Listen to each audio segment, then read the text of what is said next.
Hey, welcome to Roger That Chronicles, where veterans serve veterans and active duty personnel by talking about matters of interest to America's military veterans. We want to thank our producers, 216 The Net, for engineering our broadcast online. I'm Rick Prescott. And I'm Mike Ruffler. I am Jason Hertha, and please be sure to view our previous podcasts on YouTube. Hit the subscribe button, bell notification, hit the like button. Helps out with algorithms and getting the word out there. Also, check us out on Twitch, Twitter, Apple, Spotify. And again, I want to thank our producers, 216 The Net. And behind the computer is Tim Stewart, co-founder of 216 The Net. Today, Roger That Chronicles is honoring the memory of those who had died in the defense of, in service to our nation during a peacekeeping mission at Beirut, Lebanon. Off the coast of Lebanon floated the USS Tarawa, loaded with Marines on board in support of the peacekeeping efforts. Our special guest was on board that ship and played a huge role in the peacekeeping and recovery efforts during the tragic event. Please welcome Marine Juan Martinez. And we're going to show a short clip. Thank you for being here, Juan. Thank you. We're going to show a short clip of right here. Enjoy. I know there are no words that can express our sorrow and grief over the loss of those splendid young men and the injury to so many others.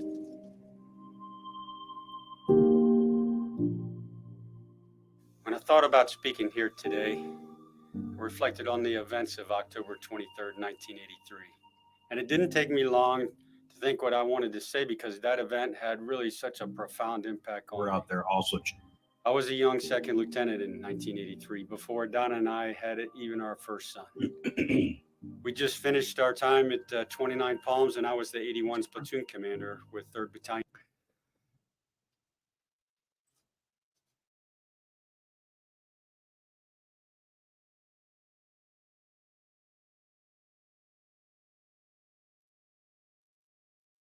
That was the Commandant of the Marine Corps, General Neller, and also Ronald Reagan, in remembering the incidents that had occurred during that time. Little background here. On April 18th, 1983, a suicide bomber detonated a 1.5-ton pickup truck with 2,000 pounds of TNT near the front of the U.S. Embassy in Beirut, Lebanon, killing 63 people, including 52 American and Lebanese embassy employees. U.S. Embassy in Beirut, Lebanon, killing 63 people. Background happening here, including 52 American and Lebanese embassy employees. Okay. So it was the deadliest attack on U.S. diplomatic missions to date and changed the way the United States Department of State secured its resources and executed its missions overseas. Members of the diplomatic service predecessor organization, the Office of Security, were affected by this terrorist attack. Marine Security Guard Corporal Robert McCall was standing guard inside the front of the U.S. Embassy Beirut's east entrance when a blast exploded. It killed him and destroyed nearly every floor of the building. Charles Light was the embassy's Marine Security Guard detachment commander, and despite suffering severe shrapnel wounds and 5 crushed neck vertebrae, he worked around the clock for 18 days helping survivors secure classified information and recovering the dead. We remember those, but we also remember that on Sunday morning, October the 23rd, 1983, 2 truck bombs struck buildings in Beirut, Lebanon, housing American and French service members of the multinational force in Lebanon, referred to as the MNF, a military peacekeeping operation during the Lebanese Civil War. The attack killed 307 people, 241 U.S. and 58 French military personnel, 6 civilians, and 2 attackers. The first suicide bomber detonated a truck bomb at the building, serving as a barracks for the 1st Battalion, 8th Marines, Battalion Landing Team, BLT-18, of the 2nd Marine Division, killing 220 Marines, 18 sailors, and 3 soldiers, making this incident the deadliest single-day death toll for the United States Marine Corps since the Battle of Iwo Jima in World War II, and the deadliest single-day death toll for the United States Armed Forces since the first day of the Tet Offensive in the Vietnam War. Another 128 Americans were wounded in the blast, and 13 later died of their injuries, and they are counted among the number who died. An elderly Lebanese man, a custodian, vendor who was known to work and sleep in the concession stand next to the building, was also killed in the first blast. The explosive used were later estimated to be the equivalent as much as 12,000 pounds of TNT. A few minutes later, a second suicide bomber attack struck 9-story Drakkar building and a few clicks away where the French contingent was stationed. 55 paratroopers from the 1st Parachute Chasseur Regiment and 3 paratroopers from the 9th Parachute Chasseur Regiment were killed and 15 injured. It was the single worst French military loss since the end of the Algerian War. The wife and 4 children of the Lebanese janitor at the French building were also killed, and more than 20 other Lebanese civilians were injured. A group called Islamic Jihad claimed responsibility for the bombings and said that the aim was to force the MNF out of Lebanon. According to Caspar Weinberger, the United States Secretary of Defense at that time, there was no knowledge of who did the bombing. Some analysis highlights the role of Hezbollah, which was in its infancy during that time, that is supported and completely funded by Iran, calling it an Iranian operation from top to bottom. There was no consensus on whether Hezbollah existed at the time of the bombing, but the attacks eventually led to where they had been stationed followed the Lebanese Liberation Organization withdrawal of the aftermath of Israel's 1982 invasion of Lebanon. Off the coast of Lebanon floated the USS Tarawa, with Marines on board located there to support the peacekeeping effort. Our special guest today, Juan, is here to describe his experiences as being one of the few and the proud that had not only done rescue, but I guess it would be called a recovery mission. Juan, I understand it. You spent 20 years in the United States Marine Corps serving our nation. Sure. And the vast majority of that was in the Middle East. Yes, sir. That's awesome. It's crazy. My experiences started in 1980. I enlisted in 1979. In 1980, I was part of the Iranian crisis, and I was part of Operation Eagle Claw. Young, crazy, everybody's all hoorah, and in that operation, I learned that communication is a big key to everything. And I told myself, because everybody knows in Iran that it was just a big F story that happened out there with the rescue of the hostages. And for us, leading up to that, we trained getting up 2 o'clock in the morning, getting up, and we even did, I was on a USS Mobile that's an LKA, and had to come down the ropes. It was still the old type ship. It was no loading from the inside. Oh my! Off the Tarawa? Yes. No, not the Tarawa. It was the Mobile. Oh, right. Okay. So we had to come off the side and train during the day in a totally different atmosphere at night. And they woke us up at 2. Well, let me go back. I talked to this Navy guy one day. We were out there standing, okay, we're rehearsing, whatever. And I asked him, how do we know if it's the real deal? How do we know if, we're going to go in? He said, he goes, when you see ammo come up, he goes, you're going in. Oh, okay. Yeah. Took it for whatever. A few days later, they woke us up again, 2 o'clock in the morning. It's like, here we go. I'm sorry. Oh, you're good. And I said, We're Marines. I said, here we go. And so we're standing out there, they're doing the usual thing, doing the count, all that. And all of a sudden, you hear the backside opening up. Here comes the ammo. And we're like, oh, we're going. I guess this one's real, but the only thing, nobody knew anything. Nobody knew what was going on. Right. And after it was all said and done, I promised myself, I said, if I ever become a leader, I'm going to make sure everybody knows what's happening. Make sure everybody's got a damn compass. Make sure, maps, all that stuff's important. And of course, we never went in, but I felt a little helpless, you know. So I told myself, hey, you know, you got to get it right. In '83, wind up, as we're here to talk about a little bit of Beirut, wound up there, and I lost a few friends. It was said that we were just there to support whatever, but there we did touch that. You know, some of us did get flown in. Just a little rough. And the You know, engagement there you was mentioned crazy. about being rough for us back here at home, and with us being Marines. I was just out for just a few years at that point, just a couple of years, and when that occurred, it was devastating to me. I can't imagine being there.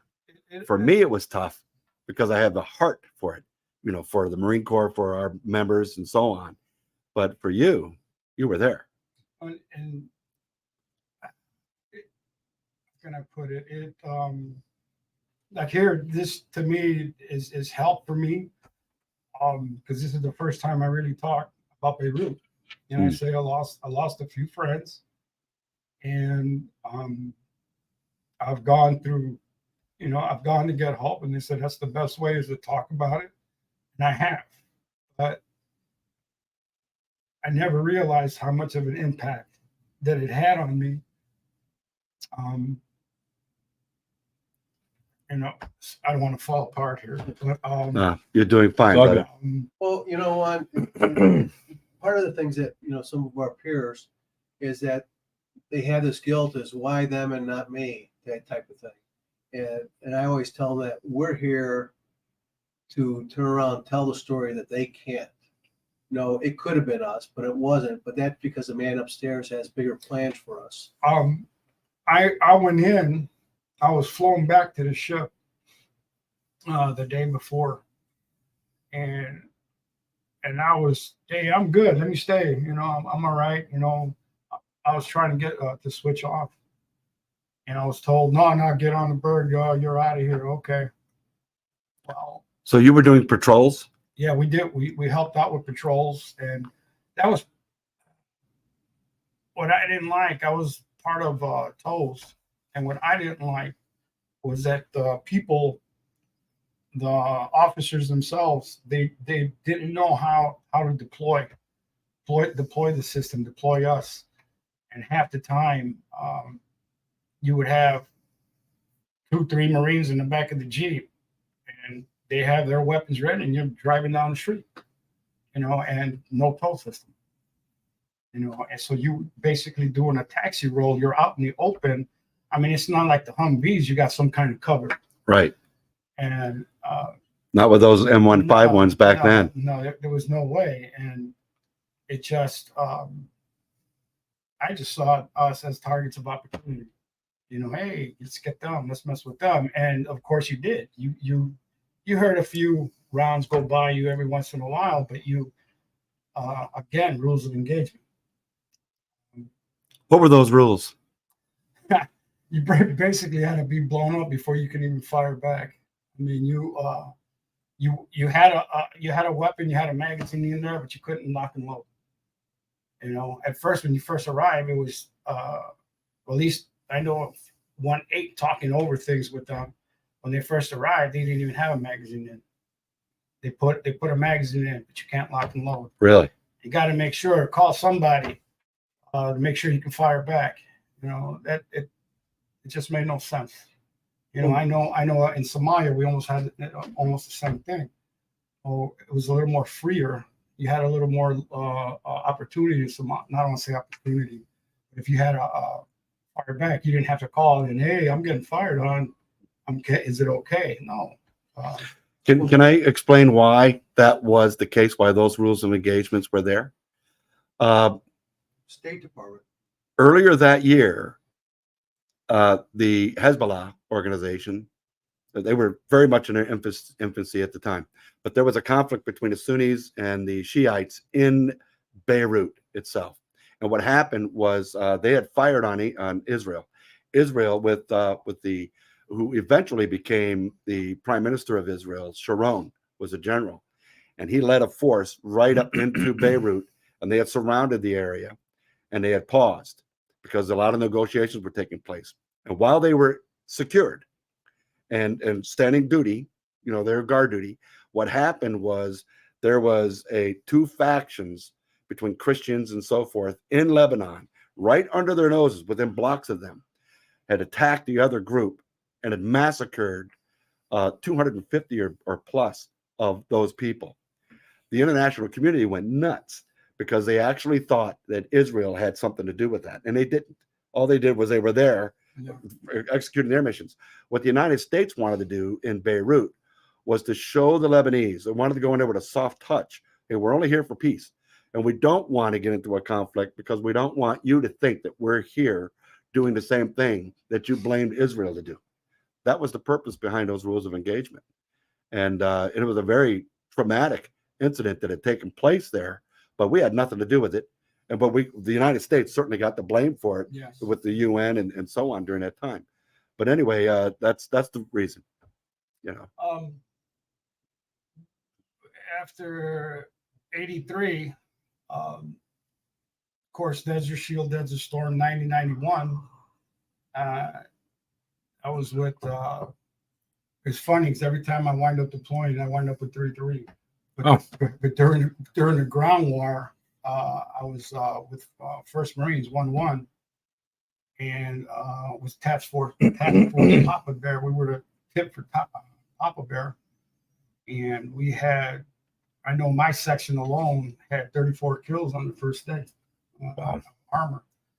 So, and we were, I was going to say we were part of but we actually weren't because it was Task Force Ripper was in the big tank battle, right? And we had our own, but ours wasn't even nothing compared to Rippers.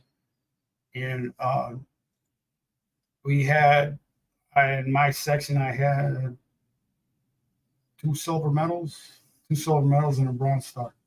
Wow. Quite a few maybe achievements, but that was the one that hit home for me. Something I had to do, and it haunted me for a while. And that was part of I was saying that I went through a 15-week program. Kind of haunted me for a while, but then I came back from Desert Storm, and I had orders to Hawaii. So I go to, I'm like, oh man, I can't do this. I can't do this move. So I called him Monitor. Thank you. Called the Monitor and says, hey, I don't care where you sent me. I said, but I can't go to Hawaii. I said, I'm financially screwed. I just got back from Desert Storm. And he says, oh, everybody came back from Desert Storm. You got to go. And I'm like, well, no, I can't. And that was at a point, that's when the Marine Corps changed, where if you refuse orders, you can't re-enlist. The Monitor was Penny Steele. Sounds like it. Him and I locked horns at that time. What happened is, you know how they just, my re-enlistment was up, right? While I was out there, and they just said, hey, we're not even going to worry about re-enlisting you. Everybody's staying, so what's that called? Stop loss. And so you're here to stay. So, we don't have to worry about re-enlisting you. As a staff NCO, should I have listened? Probably not. The back of your mind is like, don't do it. Something's wrong. Well, it did. And it happened. I had like three or four no pay dues. Somebody forgot to put my paperwork in. Ooh. So here it is. I'm out in Saudi Arabia, and the family, no food, nothing, Wow. And she goes and does, Red Cross, Navy Relief, all that. They already knew my first name. And then And then I'm out here. I get, you know, first sergeant calls me, hey, how come you didn't set up an allotment? I said, why didn't I set up? Why didn't you guys set up Right. my pay when when you guys told me I'm staying? So yeah, I had a bad flavor for it. I told him, I said, look, I'm just getting by. My credit cards are maxed out, you know, this and that. And so he says, okay, I'm going to send you. I said, deploy. My words were, my deploying isn't a problem. I said, I'll deploy. I don't care. I was one of those knuckleheads that believed that I didn't care if I had a overseas control date. Battalions pumping, I pump too. You know, that's how I felt. And the guy said, or Steele, I guess at the time, says, well, I'm going to send you the 1st Marines. I said, okay, not a problem. That's just, I was at Mateo. I said, yeah, that's just down the street. And he says, okay, you deploy in 30 days. I said, well, come on now. I said, really? He goes, I thought you said deploying wasn't a problem. I said, it's not. I said, but 30 days? I just got here, you know? And he goes, That's okay. crazy. Yeah. So I'm going to send you Battalion 9th Marines. Hit the 2-9. I said, okay, not a problem. I said, 6 months I can deal with, right? And I deploy with 2-9. I wind up in Somalia. So we were the 1st battalion in, and that was fun by itself. I mean, we were the people there called us, they gave us the nickname of Black Boot Battalion, and that's how they identified us. And their word that they passed out, and all the warlords and all that passed the word to their people: don't mess with the people in the black boots, because everybody that was coming in with brown boots was totally different. You know,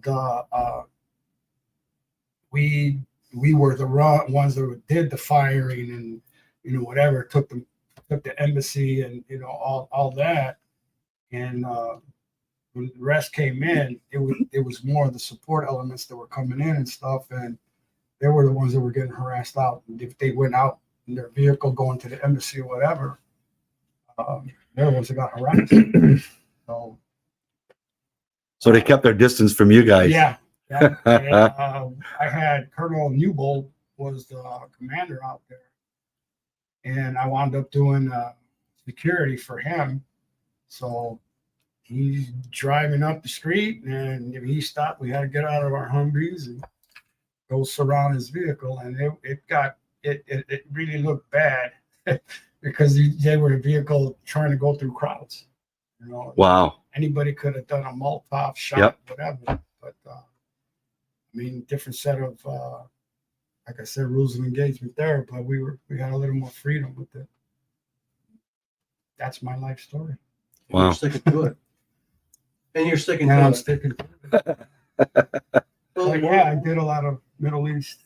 what we did this month is because of the anniversary of the Beirut bombing. Yes, sir. Is that we want to remember those Marines. You know, that's probably one of the things that we're really good at, Marines, compared to the other services of all our history and stuff. So, you know, that's where we kind of reached out, and we want to get somebody that was there at the time. I don't know if I could tell this story. The biggest memory I have out of there is, I don't know, I don't want to get all. When I found, to me, Smitty was a real good friend of mine, and we just happened to be in the area that Smitty was at. I found him, started yelling for people to help me pull him out. I don't know if I can go beyond that, graphic wise. You had mentioned that you guys were doing patrol Mhm. the night before. You were told to go back to ship. Yeah. So tell us a little No, bit about. I didn't go on a patrol the night before. I was sent back to ship the day before. The day before, The right. day before, and then everything went up in the air. And So what happened? How did you guys learn when you were on board ship? How did you guys learn that this tragic we incident? were getting up early in the morning, you know, people going to chow, whatever, and they started screaming down, "Hey, they've been hit! They've been hit!" What do you mean they've been hit? You know, and everybody's running outside. Can we see it? You know, what's going on? And I got called. Staff sergeant called us. He says, "Hey, come on up here." Went upstairs. I met with him, and he says, "Hey, this is what's going on. Blah blah blah. We're gonna have send people in." I was like, "Hell yeah, I'm in. I'm going." Right. Wow. So, we waited. I would say within the hour, we were already on land. And they told us, "Hey, this is what we got to do." We all of us stayed together, and so you set up different teams, Right. to go to do Getting organized. Yeah, and that's how we did it. And nobody worried about eating. Nobody worried about as long as you had your canteen full, you were good. And it just kept going. And like I said, I found. So you were helicoptered in? Yes, sir. So were you landed right at the near the barracks? We landed off to the northeast, east side, and came in. Right at the airport itself on the landing strips. Yes. And then how did you get from there to the barracks itself? They with vehicles. Some people just wanted to start running. There were groups that ran. Just did formation runs. Let's go. I mean, it was close. I personally, we walked in because it really wasn't that much of a distance. We walked in. If they had gear, whatever, they had the vehicles and stuff, but we walked in. Did the rules of engagement at that time change? I mean, were you guys locked and loaded at that point? No one said to lock and load, but we already were. You do it. Wow. It just I had a friend of mine that he was a linguist, and he was over there. And the week before, his team got the Seabees take a Connex box, and they had Seabees went in with their bulldozer, dug out a hole, stuck the Connex box into the ground, and then covered it up and stuff. But he said the explosion was so bad it threw them all out of the wrecks. Wow. And his job is that every day he would go out to the local cafes and talk with the local people, have a couple, whatever cappuccinos or whatever. Sure. Sergeant Cole, I knew Sergeant Cole. He was with 1A, and he is to me Mr. Marine. I believe he was from North Carolina, and he just the best example of a Marine you can have. Not knowledgeable. He could. He was just great. He knew his stuff, and he was a guy that I personally looked up to, and I seen him grow, and I said, "This guy, man, he's the shit." Somebody you would follow to war. And he told us, because he was there, he told us some stories about things that were happening. A Marine getting a young lady pregnant. Right, and Did that happen? well, what happened was the father and the mother came and talked to the colonel and says, "Hey, look, you got to marry him. Your Marine needs to marry my daughter." Blah blah blah. And he said, "No, I'm not gonna. I can't make the Marine marry her." And she. She's there crying and stuff. They went and got the Marine. He comes up and he's like, "Oh man," he said that the look on his face, but that he told him, "No, I'm not going to marry her." And then the father said, "I'm going to ask you one more time." And they left. He said no, and they left. And the next morning, a vehicle pulls up and just leaves paper bag out in the road and leaves. EOD comes out, trying to figure out what the hell this is, but it wasn't done in drop the bag, run, they calmly went out, put the bag. Well, they came back, and EOD, they come shaking their heads, and it was the girl's head. Yeah. Holy sh! So Yeah. They want to talk rules, it's rules. Yeah. You know, so Yeah. Wow. I don't know Wow. if I can tell these stories. Well, that's the way it is there. Yeah. You know, so just appreciate where we come from. But Things like, those are the rules there. and on the other side, you know how Marines, I tell my wife, Marines laugh things off. Laugh it off, things happen. And one I don't forget out of Beirut is I know when I was in Desert Storm, one of the platoons, I don't remember what company, was on the Bob Hope show. They filmed it, and they even actually had him on TV. They did a Christmas song with Saddam Hussein in it. But in Beirut, they did Marines will be Marines. They did a song with what is it? The giraffe from Toys R Us. Mm-hmm. And it goes, I don't want to blow up. I'm a Lebanon kid. There's a million bombs in Lebanon that I can play with. So Right. Right. they and that's how Marines survive. You laugh. You all know we laugh things off and try to find humor in whatever's going on. That's why we have the sense of humor we do, I think. That's why we're sick in the head. Yeah.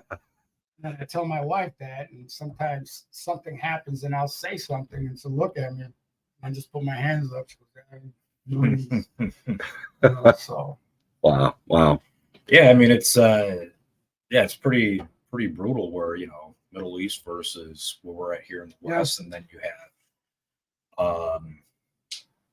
well, not kids, but young adults who are entering their teens and then go off to college and all that, and they're completely void of any real world experience going on.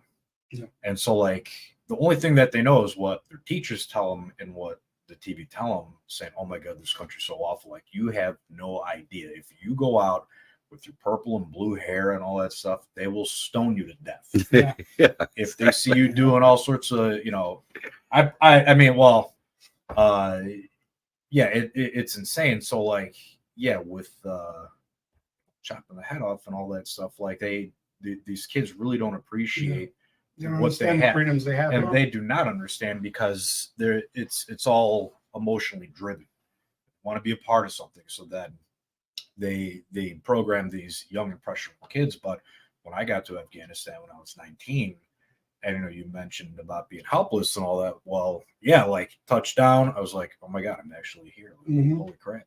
And women have no rights over there. Yeah. So like yeah, to me, Beirut, I said about leadership, like when I did Eagle Claw, but Beirut to me was the big awakening for me. Welcome to the real world.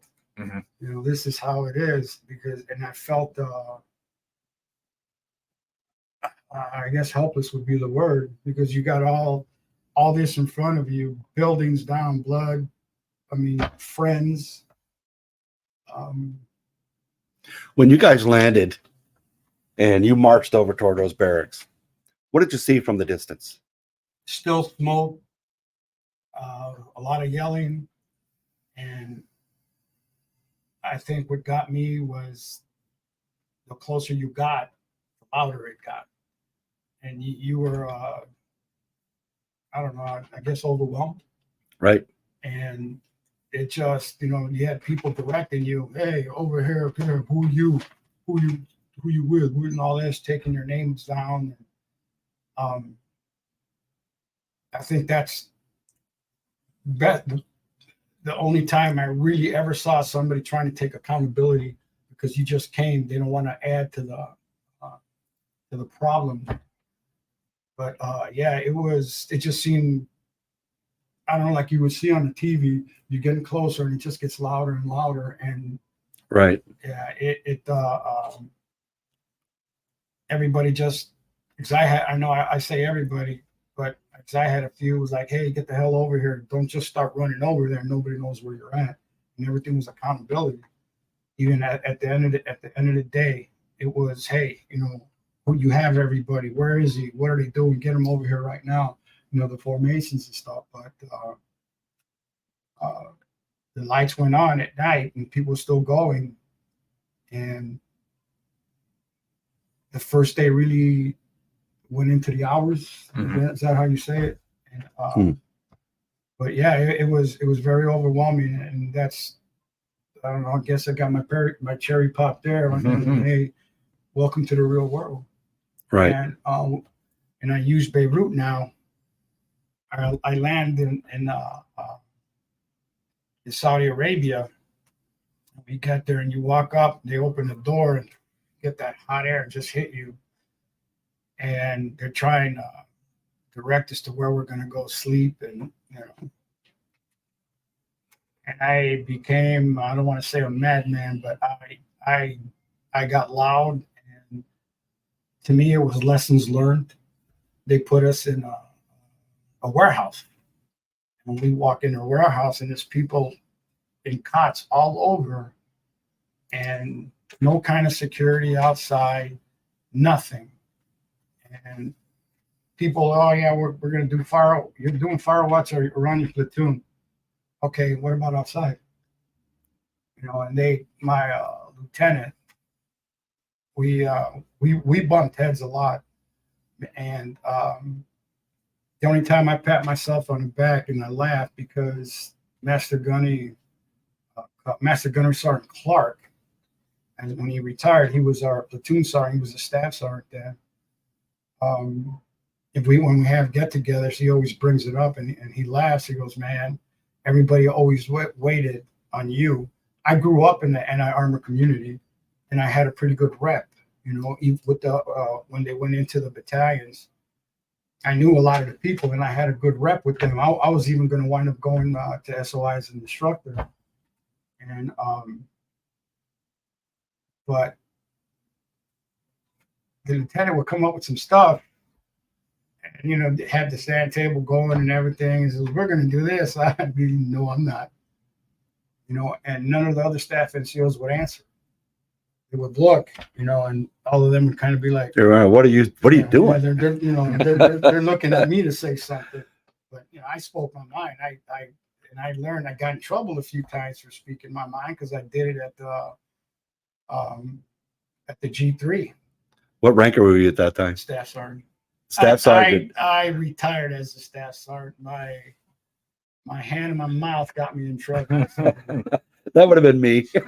I was having a hard time getting promoted. I was a staff sergeant for 10 years. It's kind of rough when you get one bad piece of paper. It sounds like your career is done. But I had a first sergeant and a sergeant major that really pushing. And to make a long story short, I don't know if you guys ever heard of I know you probably have the term turtle fuck. Helmet to helmet. No. Yeah. Well, So no one, I'm gonna have to steal that thing. turtle fucked a Marine, grabbed my helmet, and I hit him. And somebody saw me. And we'll go from there. Wow. They first sergeant major said, "Bad boy, don't do it again." Thought it was over with, and it wasn't. So there was this master sergeant who he and I didn't get along. Wrote a letter to headquarters Marine Corps. We got a staff NCO beating troops. So Great. So at that time, right before that, I did get selected. And I was like, finally gonna be gunning, yay. Well, shit happens, right? And the only thing I was really worried about, because I still had a couple years to go, and am I going to get to retire? Am I going to be retiring? What's going on? And we said we had to go see the division sergeant major. Oh, the letter went to the Marine Corps sergeant major that the master sergeant wrote. Wow. Yeah, but you should have had an opportunity to rebut that. Well, I went to go see Sergeant Major and First Sergeant went with me and had to go see the division Sergeant Major. And it was like, what the F, right? But I walk in the office and I said, and I looked at Juan Martinez reporting his order, and he looks at me and says, "God damn it, Marty, I recognize the name, but I didn't think it was you." As soon as he said that, I knew I was going to be okay. You know? And he is Sergeant Major Ashton. I know him and his wife for years. I knew Sergeant Major Ashton from 82 in Hawaii. That's where I first met him. So he knew me. And he said, you know, we got to do something, blah, blah, blah, and all this. I get the F out of my office. Going out, it's going to happen. I'm going to be okay. But I felt that I was going to be, just because he said that, I said, I'm going to be fine. I'm going to be fine. Well, I walk out and or I walk back in, and he says, "Look, like I told you, we got to do something. And this is what's going to happen. You're not going to get promoted to gunny." I was like, okay. You know, trying to stand there, you know, with no trying to show nothing, no emotion. And he said, "But you're going to retire." I'm like, "Yes, sir." "Don't call me sir." "Yeah, okay, I'm screwing this up already." And what do? I open my mouth. And he goes, "I don't know. Why the hell you're out there beating Marines?" And, "Well, Sergeant Major, that's how you trained me." Couldn't keep my mouth shut, you know. But he's like, "Get the hell out of here," blah, blah, blah. We left, and First Sergeant, it was already around, 1400, 1430. He said, "Go home." Well, home for me was Oceanside. We're at Mainside. I could just took the back gate. I went back to St. Onofre, went to the beach club. I knew that's where, you know, his wife worked there. And I knew Sergeant Major would show up there sooner or later. So I just went there, had a couple of beers, but the whole thing, it was like they already knew what was happening. I walk in, and he, you know, his wife is there. She goes, "Marty, you're retiring, right?" And I looked at, "How do you know?" Yeah. So The drums were beating already. Small family. you know. But he shows up. I say, hey, Sergeant Major. And I looked, and he just shook his head. I said, "Let me buy you a beer." He goes, "Oh, hell no, you're going to be buying me a few beers." No, not a problem. Wow. But it's a lot of, I know we were here for Beirut, but a lot of my, call it leadership, whatever, but lessons learned, I always go back to Beirut. I mean, I did it. It sounds like it. I did it. I did it in Desert Storm. I did it in Somalia, and You didn't want a repeat of the same No. thing. In It Somalia, was I all had, security in your head. we had to go. We had to go pick up a body, and we went. And here comes, you know, we have security out here. People went in to get the bodies. We have a vehicle coming up, and it's just stopping, and we're like, "Hey, waving," and it wouldn't stop. I took out my 9mm, and I had my driver. He comes up. He's got, you know, his 16 aimed right in, and they see the taxi stop real fast, and French guy jumps out, a reporter, and starts cussing me out. "What do you think you're doing? Blah, blah, blah. Don't you know I'm friendly?" "Well, no, I don't know you're friendly. I can't see who the hell you are." And he tells me, he goes, "This isn't Beirut." I looked at him, and then it was my turn. I cussed him out. And mother, I was in Beirut. Right. I know how it was. Right. And look what Somalia turned into, you know. Wow. And Wow. I really believe some of that's our fault too. But it's a different story. Yeah. Well, when you described it as you were walking up to the only way Building. I can, What was left? I want to say call it a building, but viewing it from, you know, every angle imaginable, from photographs and everything else, all it was a pile of concrete rubble Yes. by the time the building had collapsed and so on. So it was incredible. So when I'm visualizing that when you arrived there, you guys probably set up a security perimeter, We and did then it. started digging in. They had this one leads into another story. They had their perimeter out still, like 81s was out, and I bring up 81s because I found out later that lieutenant became my company commander. You talk about the 81s, the 81 millimeter mortars. Yes, and he I don't know, names dropping. No, go ahead. This is 40 years later, man. Brevity codes. Well, he Phonetic alphabet. I'll call him Ski because his last name ended with a Ski. There you go. He got in trouble, and they were sending him. They were going to pull him completely, and they said they wanted to get him, send him back to our ship. I don't know what happened, what he did. But when I met him, he was a captain, and I will say this: I said I know I wasn't the greatest platoon sergeant and company gunny, but he was the worst SEAL I ever had.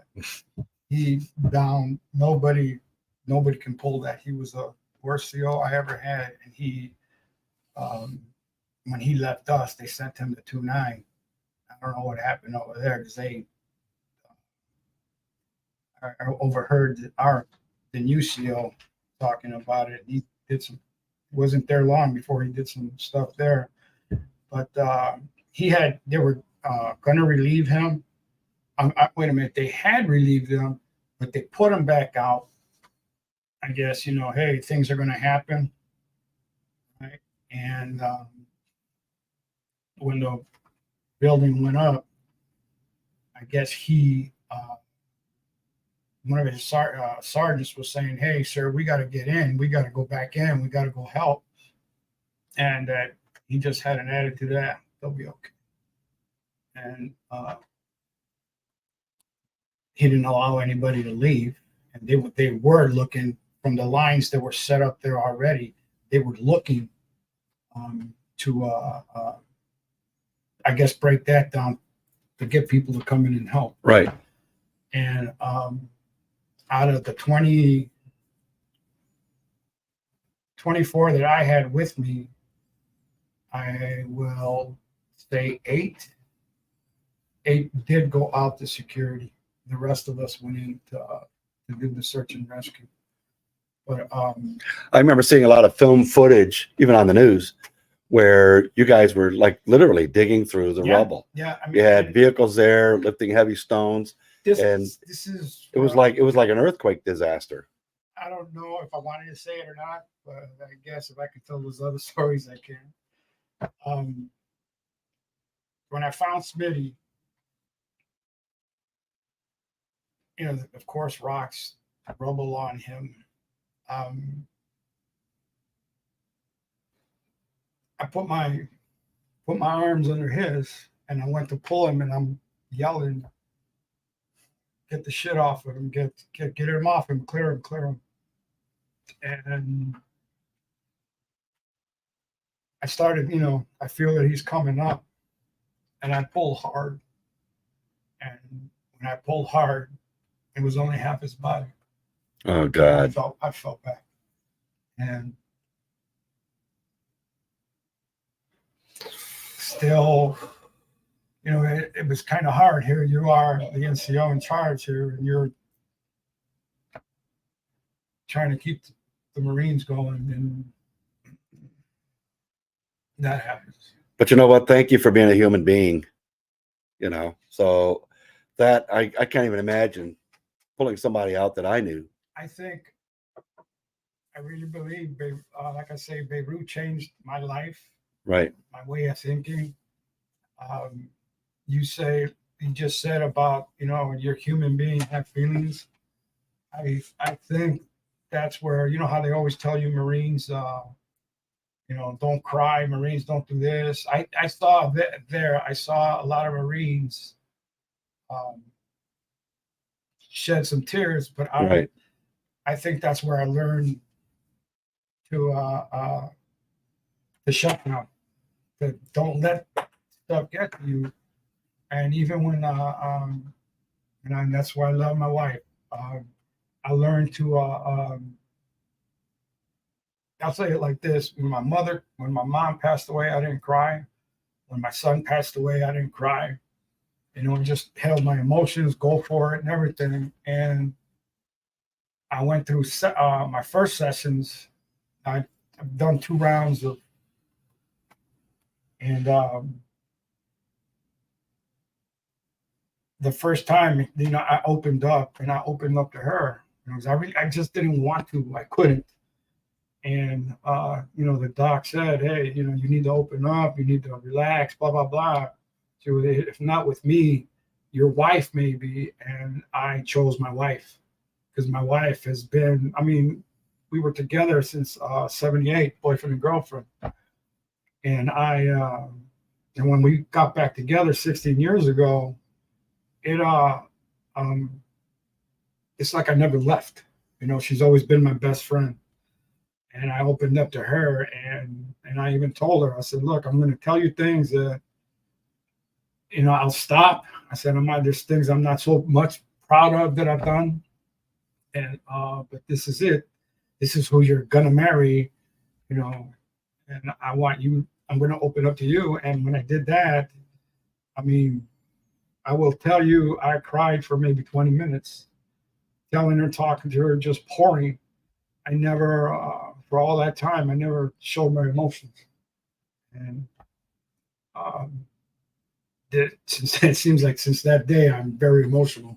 I don't know. Now I don't know what's better, you know, get emotional and stuff. But to me, Beirut changed my life, and it did, and that's where it started. And like I said, I think you were telling me one time you were driving down a road in Chicago with your mom in a car, I think it was. No, I was driving down 294, and my wife was with me, and my grandson's sitting in the back, and I looked over, and they had it's just weird how they were breaking the building down. It looked like half the building was still standing, and you can see, and they got rubble on the bottom. And I'm like, you know, but the first time I saw it, I really didn't think nothing of it. But to myself, when I was driving, I looked up and I said, "Oh, look at this, Beirut." Right. I said it like that. And a couple of days later, we're down the freeway again. But for 2 weeks, roughly 2 weeks, 10 days or so, I was a grouch. You know, she would ask me, "What's wrong? What's bothering you? What's," you know, because when I went to this last session of therapy, my 15 days, they spoke to her also, and they says, "Hey, look, you know," she says, "Yeah, I know, I see when he's triggered, you know, blah blah blah. What triggers him?" They, you know, they had that conversation, and she goes, "What is triggering you?" And they do it from a 1 to 10.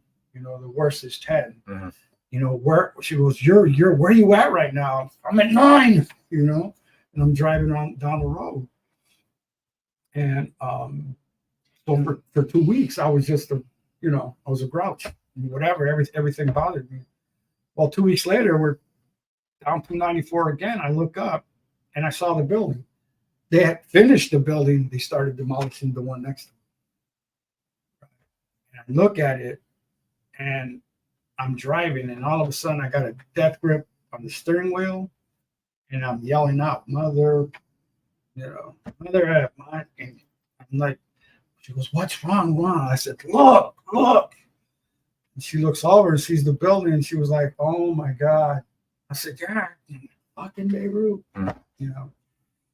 You know, I was at a Wolves game years ago. There was a bunch of us vets that went there, and I had my buddy. He lives down there, Flossmoor, and he came and we were sitting, and didn't think anything of it, but they got a goal. Well, what do the Wolves do? Like same thing in the Sox. They do the fireworks. So not knowing about it, but that was a trigger for him. That kind of, you know, there's always going to be something that's related to somebody that has PTSD. You know, yours is seeing a building all tore up. You know, somebody else could be a smell. It could be fireworks, and it depends on what happened during that event in life will be the trigger to kind of bring things back. Me on fireworks, the fireworks don't bother me. What bothers me is the M80. The M80 at 2:00 in the morning. Oh yeah, that'll do it for Why? sure. Well, you know why? I don't know. One thing I did want to say, I don't know if there's anyone out there, and if anything that I've learned in my 20 years, don't be. They tell you, they always tell you, oh, don't volunteer. There's a difference between volunteering and stepping up, take charge of situations. And if you know something's wrong, grab that person next to you and say, hey, what should we do here? We need to fix this. Yeah. Right. I mean, Or if you're the person that it's happening is, hey, I need some help. I need to talk to somebody. Yep. The thing is, we were back in the Corps. We had our squad, our platoon. You had people. Well, when you're out of the Corps or whatever branch you're in, reach out to another vet. They, kind of band-aid till you get the right people that's going to be able to do it. It's like that. Like right now, we have a gentleman who just joined us, and I see how he acts, his reactions. He's been drug free here for a while, a couple of years, and he joined, but I kind of took him under the wing, and I call him a couple times a week. Hey, how you doing? What's going on? And even my wife reminds me, because you can see he has a good heart, good soul, but things caught up to him. Mm-hmm. And the reason I say with me, the things I did in my career were spread out. I had a time in between everything and at the end. But now that I'm older and I don't have the platoon and the Marines and stuff, now it's caught up to me. And don't be afraid to go ask for help. I mean, that's what it's about. They have it there, use it. Right? See, I hope our listeners are appreciating your words here, because look, all of us have our stories. We all have our issues that have an impact on our lives.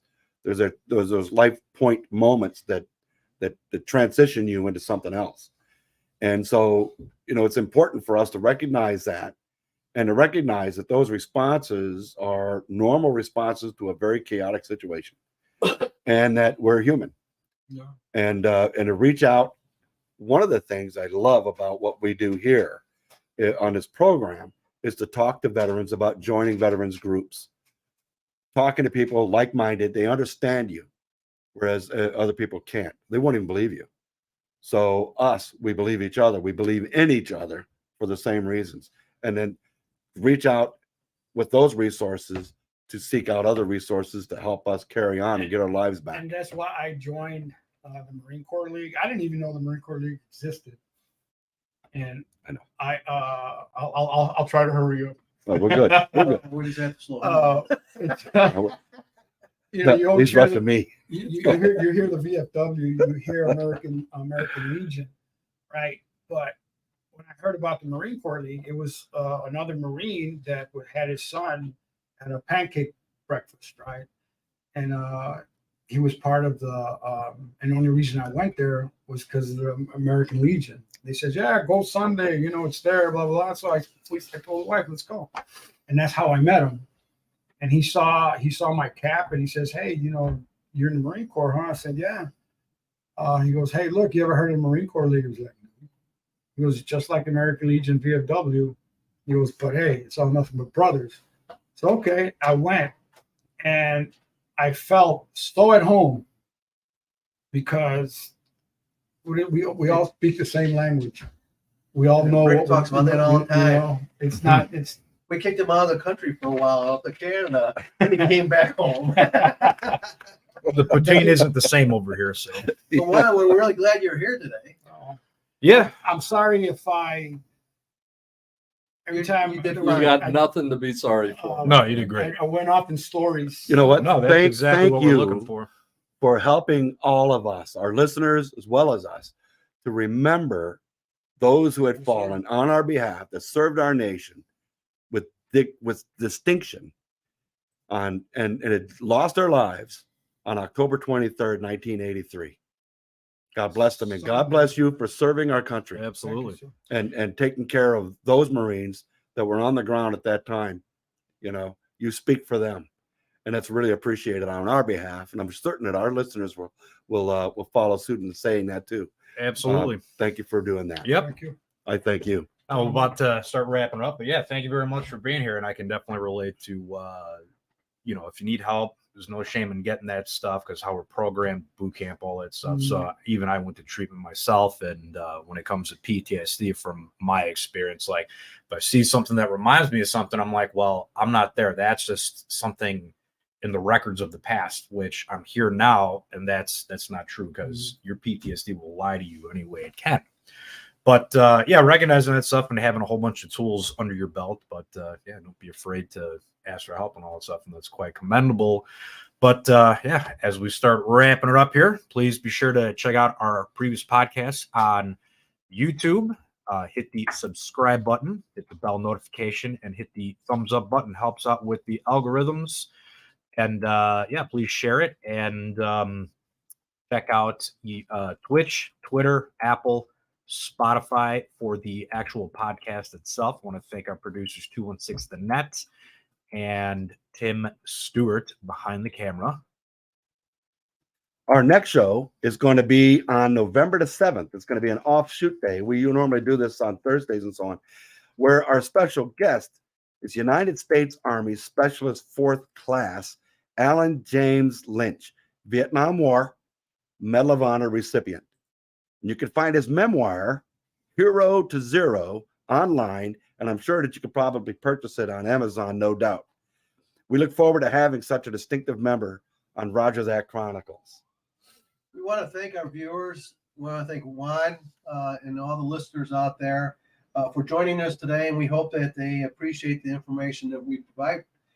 Our mission is to provide a service to all our fellow veterans, and we want to strongly encourage our veterans to reach out and get connected with an organization. If nothing else, to have fun. You got the American Legion, the VFW, the Marine Corps League, Polish Legions, you got the Navy League, you got the Fleet Reserve Association. There's got to be an organization that you will fit in and come back home. So thank you for coming today. Thank you. Thank you. Thank you, Juan.